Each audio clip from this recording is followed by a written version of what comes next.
All right, it's Donnie and Eric with the Carolina Contractor Show. We have a special guest today. His name is Kyle May. He's a loan officer with Movement Mortgage. We're going to ask you a few questions, Kyle. We need quick answers. Are you ready? Do you have your thinking cap on with a new 9-volt?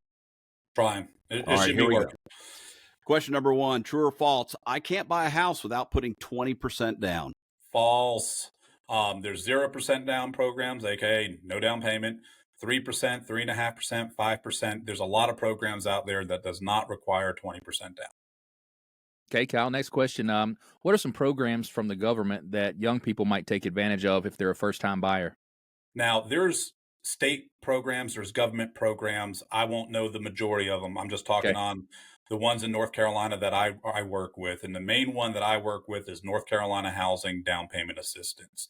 They have a really user-friendly website that you could go to, but basically they help you with certain percentages of your down payment, 3%, 5%, or $15,000 for down payment assistance. So phenomenal programs. And then there are a lot of internal programs per lender that they might have as well. Is that All right. down payment assistance forgiven after a certain period of time, or? The specific one I'm talking about, North Carolina Housing, is forgiven after 15 years, starting at year 11. Got it. Awesome. All right, next question, Kyle. What if you truly can't afford to buy or you don't have that money? How can you help somebody? Well, that's a difficult question there, Eric. I think if you just can't afford it right now or you don't have enough assets, there are solutions. There's gifts from family members. There's potentially 401ks that you could maybe get a loan on or withdraw. I'm not saying that's the best thing to do, but there's options if you don't have assets that we could overcome that with maybe down payment assistance or whatnot. Or maybe, Eric, it's just not your time to buy right now, but we could set you up on a plan. So in the next 6 months, year, however long you want it to take, you will be ready. Hey, to segue from that, if you have a young person who doesn't really have established credit and they want to get a credit card, would you recommend that as the best way to establish credit first and foremost? Yeah, absolutely. Either applying for them with themselves, or becoming an authorized user on somebody that already has an established credit score and a good credit score and keeps the balance on that credit card low. That's whoever's listening wants to know more. Call me on that, and I could explain your situation better.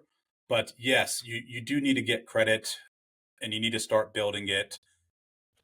Easiest way and the best thing I could tell you is whatever your limit is, the balance that you put on it does not need to be more than 30%. Don't go over 30%. Keep it lower than that, and your credit score will be good. Kyle, is there a difference between having a credit and what type of credit you need for a mortgage loan?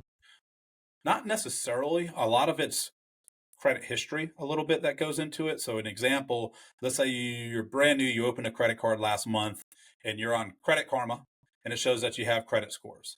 I take a look at your credit, they're not registering yet.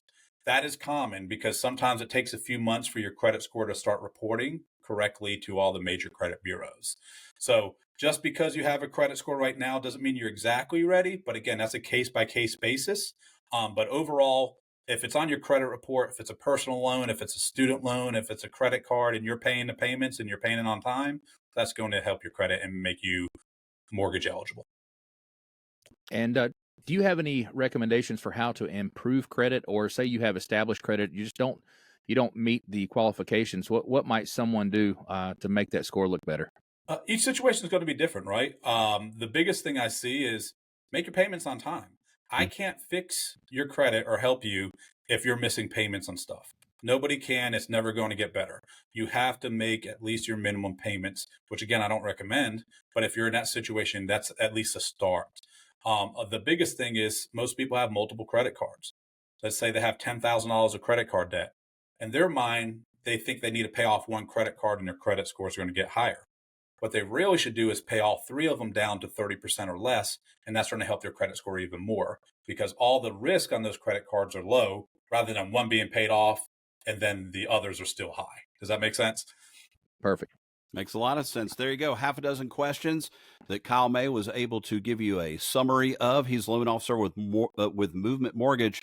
And if you've got a question, you can listen to a whole show we have with Kyle at thecarolinacontractor.com. You can download a podcast, check it out on YouTube. Thank you, Kyle, for your insights. Thanks for having me.